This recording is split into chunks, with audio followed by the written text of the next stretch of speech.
दाटसर हिरवागार घट उगवण्यासाठी टिप्स. सप्तधान्य कोणते घ्यावे? घट उगवत नाही, बुरशी लागते.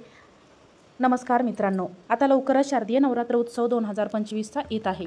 तर त्याच्या अगोदर म्हटलं एक छान असा व्हिडिओ तुमच्यासोबत शेअर करावा. म्हणजे जे आपण घट बसवतो तर सगळीकडे ही प्रथा आहे की घट बसवायची, पण मग प्रत्येक ठिकाणी त्यांच्या परंपरेनुसार घट बसवले जातात. पण जे घट बसवले जातात तर कोणाला माहिती नसतं, किंवा घट बसवल्यानंतर त्याच्यात माती कोणती वापरायची किंवा कशी वापरायची, त्याच्यामध्ये धान्य कोणते घ्यायचं, कशा प्रकारचं धान्य घ्यायचं किंवा ते कसं घ्यायचं, ज्याच्यामुळे आपला घट एकदम छान दाटसर हिरवागार आणि टवटवीत असा उगवेल. तर त्यासाठी काय करायचं आहे तर बघा मैत्रिणींनो, जवळजवळ 99% लोकांना न कळतपणे या चुका करतात आणि या चुकांमुळे तुमचा घट दाटसर हिरवागार टवटवीत आणि उंच उगवत नाही. आज आपण घट घातल्यावरती प्रत्येकालाच असं वाटतं की आपले घट अतिशय छान हिरवागार आणि दाट उगवावा, पण काही चुकांमुळे काही जणांचं कसं होतं की घटस्थापना केल्यावरती त्याचं धान्य चांगलं उगवत नाही किंवा घटाला 4 दिवसानंतर बुरशी येते, वास येतो. काही जणांचं धान्य उगवतही नाही आणि धान्य ते पिवळं पडतं किंवा काही जणांचं धान्य कुजतं, त्यामुळे घट उगवत नाही. अशा समस्या अनेक जणांना येत असतात. असे वाटतं का की प्रत्येकालाच काही ना काहीतरी आपले घट चांगले उगवून यावा, कारण घट चांगला उगवण्यामागे सुद्धा काहीतरी चांगले संकेत असतात. कारण अशी मान्यता आहे की आपला घट जेवढा चांगला जास्त उगवेल तेवढी जास्त आपल्या घराण्याची प्रगती भरभराट होते, आपल्या शेतामध्ये पिकाला चांगला बहार येतो किंवा आपल्याकडे जे काही आहे ते सगळं भरभरून येत असतं. असे काहीसे विचार संकेत यामागे आहेत. त्यामुळे आजच्या या व्हिडिओला मी तुमचे घट चांगले उगवण्यासाठी काही टिप्स देणार आहे. जर तुम्ही पण या टिप्स वापरून घटस्थापना केली तर तुमचा घट पण अतिशय चांगला आणि दाटसर उगवेल. कारण घट जेवढा जास्त आणि चांगला उगवणार तेवढेच ते आपल्याला शुभ असतं. त्यामुळे आपण घट उगवण्यासाठी काही अशा टिप्स पाहणार आहोत की तुमचा घट नक्कीच दाटसर उगवणार आणि मोठा होणार. तर त्यातील सर्वात पहिली गोष्ट म्हणजे घटस्थापना करण्यासाठी आपण जी माती वापरणार आहोत तर ती शक्यतो रानातली शेतातली काळी माती असावी. आपण या दिवशी ही माती देवासाठी किंवा घटासाठी वापरत आहे, त्यामुळे हिला वावरी असं म्हणतात किंवा काही ठिकाणी वेदिका पण म्हणतात. तर अशी वावरी आपल्याला घ्यायची आहे. बाहेरची कुठलीही पांढरी किंवा लाल माती आपल्याला वापरायची नाही. आपल्या शेतातलीच काळी माती असते, तर ती शेतातली आपल्या रानातली काळी माती आपल्याला या ठिकाणी वापरायची आहे. शेतातल्या मातीमध्ये घट अतिशय चांगला उगवतो. फक्त रानातली काळी माती वापरत असताना ती आपल्याला अजिबात चाळून घ्यायची नाही. उलट ती माती थोडीशी जाडसर असावी, त्यामध्ये मातीचे थोडे थोडे खडे असावेत.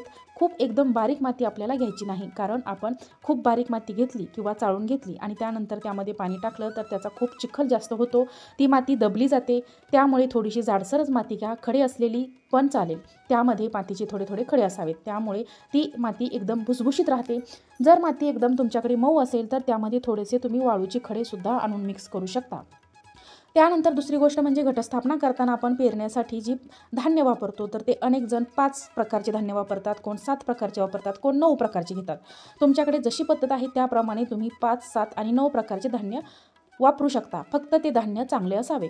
गावाकडे अजूनही शेतकऱ्यांकडून असं धान्य मागून आणलं जातं एकमेकांकडून आणि मग ती घटस्थापना केली जाते. पण आता हल्ली शहरामध्ये असं धान्य मिळत नाही, विकत मिळतं. एका पुडीमध्ये मिक्स धान्य ते पण तुम्ही वापरू शकता, पण ते धान्य मात्र मोठे आणि टपोरे असावे, याची काळजी नक्की घ्या. पोकळ कुजलेले किंवा जुने धान्य असतील तर ते यासाठी वापरू नका, किंवा बारीक कण्या असतील त्याही घेऊ नका. धान्य चांगले मोठे बघून घ्या. आणि जरी तुम्हाला असं वाटत असेल की या धान्यामध्ये बरेच असे पोकळ धान्य आहे तर काय करायचं, एका वाटीमध्ये ते धान्य घ्यायचं, त्यामध्ये पाणी टाकायचं. त्यामुळे काय होतं, पोकळ धान्य वरती येतं आणि टपोरी धान्य खाली बसतं आणि मग वरती आलेलं पोकळ धान्य आपण काढून टाकू शकतो आणि उरलेलं धान्य खालचं ते आपण घटस्थापनेसाठी वापरू शकतो. आता पहा, चांगलं धान्य पेरलं तर ते अर्थातच चांगलं उगवणार. तसेच काही जणांना पण असं वाटतं की आमचं धान्य अजिबात उगवत नाही, धान्याला अंकुरच फुटत नाहीत. त्यांनी काय करायचं, ते धान्य एका वाटीत पाणी घेऊन 2-4 तास भिजवून घाला. ते धान्य 4 तास भिजत घाला किंवा आदल्या रात्री पाण्यामध्ये भिजत घातलं तरी चालेल आणि मग घटस्थापना करताना ते धान्य तुम्ही मातीमध्ये पेरू शकता. यामुळे काय होतं, धान्य भिजल्यामुळे त्या धान्याला लगेच अंकुर फुटतात आणि पुढच्या 9 दिवसामध्ये आपले घट खूप दाट आणि छान उगवतो. त्यानंतर तिसरी गोष्ट म्हणजे घट कशामध्ये घालायचे. आता काही जण टोपलीमध्ये घालतात, काही जण केळीच्या पानावरती घालतात, मात्र बऱ्याच ठिकाणी पत्रावळीवरती पण घट हा घालतात. तुम्ही पत्रावळीवरती घालणार असाल तर पत्रावळी एका ताटात ठेवून त्यामध्ये तुम्ही हा घट घालू शकता, किंवा छोट्या स्टीलच्या पाठीमध्ये किंवा घमेलं असतं त्या घमेल्यामध्ये पत्रावळी ठेवली आणि मग त्यावरती आपण घट ठेवला तरी चालतं. एक छोटंसं अगदी छोटं भांडं घेऊ नका. काही जण टोपलीत घालतात, टोपली पण घट खूप छान उगवतो टोपलीत पण. तुमच्याकडे परंपरेनुसार जी पद्धत आहे त्यानुसार तुम्ही करू शकता. टोपलीत जरी घातलं त्याखाली एखादी ताट ठेवा, कारण जास्तीचं झालेलं पाणी त्या डब्यावरती ताटामध्ये खाली साचत असतं आणि आवश्यक तेवढं पाणी त्या घटाला मिळतं. त्यामुळे तुम्ही त्यामध्ये जरी घट धान्य उगवत घातलं तरी, पत्रावळीवरती घातलं तरी पण चालेल, फक्त त्या घटाची योग्य प्रकारे आपल्याला काळजी घ्यावी लागेल. त्याचबरोबर बऱ्याच जणांचे धान्य उगवत नाही, तर त्यासाठी सुद्धा एक चांगली कल्पना आहे. त्यांनी काय करायचं, आपली जी काही मका किंवा मोठमोठं धान्य आहे, मका असेल किंवा खपली असेल, तर असे मोठं धान्य आपल्याला मातीमध्ये टोचायचं आहे, मातीमध्ये पेरायचं आहे. त्याचं टोक मात्र वरती यायला हवं, अशा पद्धतीने ते मातीमध्ये पेरायचं आहे. तुम्ही मका असेल, तुमच्याकडे खपली असेल, अशा प्रकारे मोठं धान्य पेरू शकता आणि छोटे धान्य पसरवून टाकू शकता. यामुळे पण तुमची घट अतिशय चांगला उगवण्यास मदत होते. आणि गव्हाचं प्रमाण हे जास्त ठेवा, इतर धान्यापेक्षा गव्हाचं प्रमाण हे जास्त घ्या, त्यामुळे घट देखील छान दिसतो. चौथी गोष्ट, घटस्थापना करण्यासाठी अनेक जण मातीचा घट वापरतात, म्हणजेच जो मातीचा कलश असतो, मातीचा घट असं म्हणतात. काही ठिकाणी तांब्याचा तांब्या, स्टीलचा तांब्या पण वापरतात. तुमच्याकडे जशी पद्धत असेल तुम्ही तो तांब्या किंवा मातीचा घट वापरा.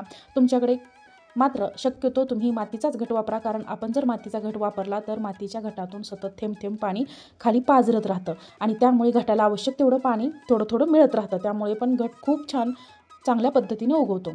पाचवी गोष्ट, त्यानंतर जेव्हा आपण घरामध्ये घटस्थापना करतो तर घरातील कोणीही येतं त्या घटाला पाणी घालत असतं, पण हे पाणी घालणं चुकीचं आहे. कारण आपण जी घटस्थापना केलेली असते त्या घटाला योग्य त्या प्रमाणात आवश्यक तेवढं पाणी मिळालं तरच घट चांगला उगवतो. फक्त पाण्यावरच त्या घटाची वाढ वगैरे अवलंबून असते, त्यामुळे पाणी योग्य प्रमाणात मिळालं पाहिजे. उगीच दररोज घटाला पाणी घालून चिखल करायचा नाही, फक्त ती माती ओलसर राहिली एवढंच बस. पाणी त्यावरती आपल्याला शिंपडायचं आहे, अगदी ग्लासने किंवा तांब्याने अजिबात ओतायचं नाही. आणि त्यामध्ये जर तुम्ही मातीचा घट ठेवलेला असेल तर त्यातून पण पाणी थोडं थोडं पाझरत राहतं, त्यामुळे आवश्यक तेवढंच पाणी घटाला घालायचं आहे. तुम्ही दररोज सकाळी घटाची पूजा करताना फक्त एकदा पाणी शिंपडलं तरी चालेल, किंवा एक दिवसाआड जरी पाणी घातलं तरी पण चालेल, किंवा एखाद्या झेंडूच्या फुलाने पाण्यामध्ये बुडवून ते पाणी संपूर्ण घटाला शिंपडावे, त्यामुळे घटाला जास्त प्रमाणात पाणी होत नाही. मात्र दिवसातून 2-3 वेळा अशा प्रकारे पाणी अजिबात घालू नका. नंतर आपल्यावरला वरची माती थोडीशी कोरडी दिसायला लागली की मगच त्यावरती पाणी शिंपडा, कारण घटामध्ये जर जास्त पाणी झालं तर त्यामध्ये धान्य कुजतं, घटाला भुरा येतो, वास येतो. उगवलेलं घट असेल, धान्य असेल तरीही तो पिवळा पडतो, त्यामुळे त्याच्या गरजेप्रमाणेच त्याला पाणी घातलं तर तुमचे घट मात्र नक्कीच चांगला उगवणार. सहावी असं आहे की त्याबरोबर अनेक जण काय करतात, मातीमध्ये सर्व धान्य मिक्स करतात आणि मग घटस्थापना करतात. मग त्यामुळे काय होतं, बरंच धान्य असं तळाशी जाऊन बसतं, त्यामुळे वर जास्त येत नाही आणि घट लवकर उगवत नाही. तर काय करायचं आहे, जास्त मातीचा थर लावल्यामुळे ते फार वरती येऊ शकत नाही, त्यामुळे अंकुर फुटून त्यामुळे खालच्या खाली धान्य कुजून जातं. त्यामुळे शक्यतो तसं न करता आधी तुम्ही मातीचा जाडसर थर लावा, त्यानंतर वरून तुम्हाला धान्य पसरवून मातीचा पातळ थर लावा. यामुळे धान्य चांगले उगवण्यास मदत होते आणि धान्याला अंकुर पण लवकर फुटतं. म्हणजेच काय करायचं, पत्रावळी घ्या, त्यावरती मातीचा जाड थर द्या, त्यावरती मिक्स धान्य टाका आणि वरती पातळ थर मातीचा द्या. थर दिल्यावरती मधोमध मातीचा कलश ठेवा आणि नंतर बाजूने धान्य टाका, जेणेकरून कलशाखाली धान्य येणार नाही आणि त्यामुळे कलश वाकडासुद्धा होणार नाही. 7. तसेच पत्रावळी घेताना जी प्लॅस्टिकवाली पत्रावळी असते ना, तर ती नाही घ्यायची ज्यामध्ये पाणी झिरपेल, नाहीतर मग प्लॅस्टिकमधून पाणी जे धान्याचे मोड असतात ते व्यवस्थित येत नाहीत, कारण ते पाणी धरून ठेवतात आणि पाणी धरून ठेवलं नाही पाहिजे, ते पाणी खाली सोडलं पाहिजे. म्हणून शक्यतो पानांची पत्रावळी असते, शक्यतो तीच वापरायची, पर्याय नसेल तर पत्रावळी प्लॅस्टिकच वापरा. 8. माती एकदम खूप अशी चिकट असेल जी पाणी धरून ठेवतो, तर त्याच्यामध्ये तुम्ही थोडी जी बारीक बारीक वाळू असते तर ती वाळू आणून त्याच्यामध्ये मिक्स करा, मग ती वापरा आणि मग ती माती वापरा, त्यामुळे घटात पाणी साचणार नाही. प्रत्येकाच्या घरामध्ये वेगवेगळ्या पद्धती, वेगवेगळ्या परंपरा, किंवा या दिवसात शेतात जे पिकतं ते धान्य टाकतो, पण प्रत्येक ठिकाणी वेगवेगळं धान्य पिकवलं जातं. बघा, या घटामध्ये आपण 5, 7, 9 धान्य घेतो, ज्यामध्ये जवस, ज्वारी, गहू आणि बाजरी, हरभरा, मूग, तांदूळ, मका, कोणी घेतं, कोणी तीळ घेतं.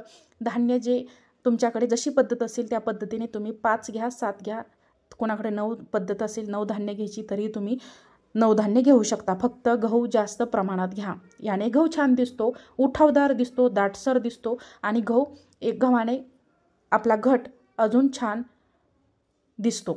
अजून एक गोष्ट लक्षात ठेवा, खूप छान जास्त पण धान्य टाकायचं नाही, खूप जास्त कमी पण टाकायचं नाही आणि खूप जास्त पण टाकायचं नाही. व्यवस्थित सगळीकडे दाटसर धान्य टाका, पातळ टाकू नका. यामुळे या पद्धतीने तुम्ही इथे धान्य टाका आणि त्याच्यावरून छान अशी माती पातळसर असा पसरून द्या. माती खाली दाबू नका, कारण तिथलं जे धान्य आहे ते व्यवस्थित येत नाही, ते पिवळं पडतं, त्याला बुरशी लागते आणि तिथे धान्याला मोडच येत नाहीत.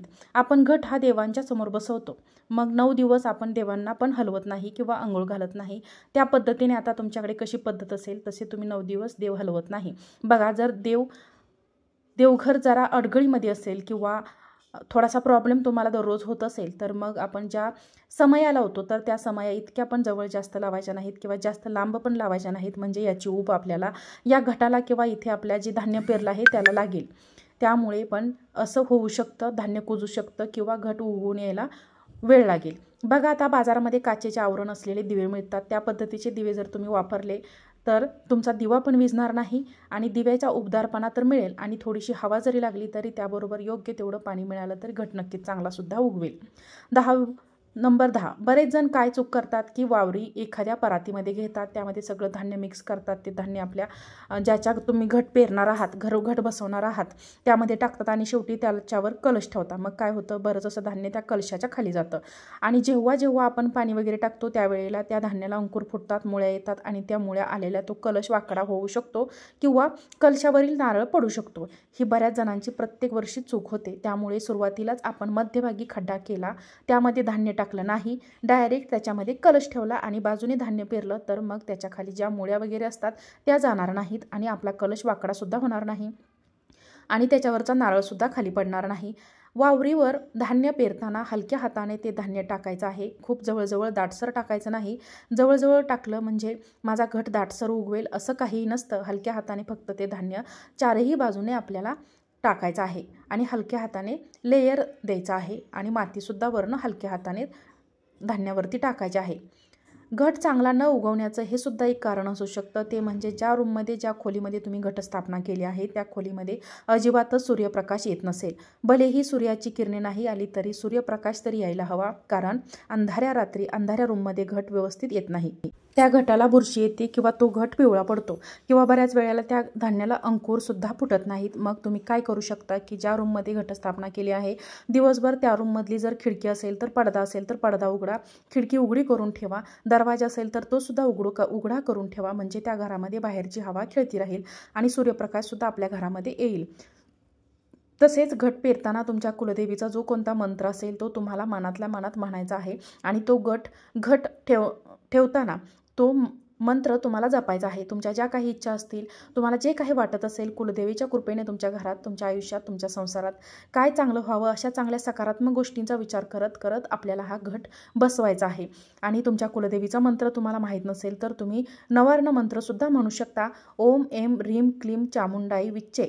पुन्हा एकदा सांगते, ओम ऐं ह्रीं क्लीं चामुंडाई विच्चे. आपली कुलदेवी कोणतीही असू द्या, आपण हा नवर्ण मंत्र नक्कीच म्हणू शकता. अशा प्रकारे जर का तुम्ही या सगळ्या टिप्स वापरून जर घट बसवला तर तुमचा घट अतिशय छान, दाट आणि हिरवागार उगवेल. त्यामुळे तुम्ही या टिप्स नक्की वापरून तुमची घटस्थापना करा. आजचा हा व्हिडिओ तुम्हाला आवडला असेल तर व्हिडिओला लाईक करा, चॅनलला सबस्क्राईब करा आणि हा व्हिडिओ जास्तीत जास्त लोकांपर्यंत नक्की पाठवा. आजचा व्हिडिओ पाहिल्याबद्दल तुम्हा सर्वांचे मनापासून खूप खूप धन्यवाद. दुर्गा माता की जय. श्री स्वामी समर्थ.